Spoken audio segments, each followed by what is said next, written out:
нужна такая разрядка психологическая, ну, поэтому, ну, поют, кто байки травит в окопах, а немцы очень любили играть в карты, в покера, джокера. И вот возникла такая мысль создать сатирические агитационные карты игральные с карикатурами и агитационными подписями и разбросать их на позиции.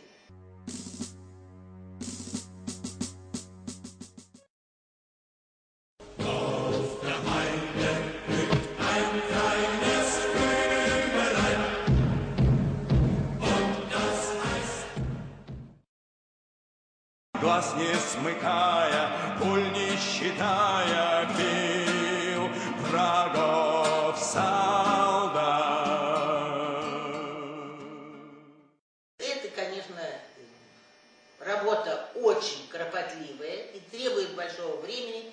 Пока создавали эти карты, вот карты, значит, они такого рода.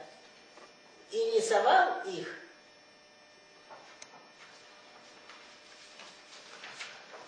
художник, график Иван Иванович Карпевич, старший лейтенант, в 1943 году.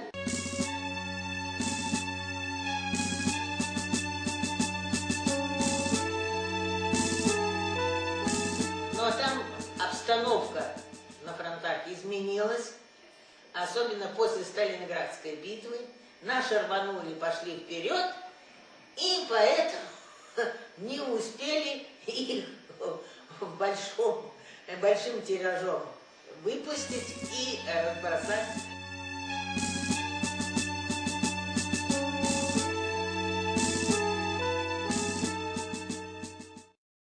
Но эти карты после войны, как очень интересный и важный материал, они были изданы и находятся в музеях в Кирове, под Ленинградом, в Ленинграде, у нас в Красногорске, в музее антифашистов немецких, ну и, может быть, в других местах.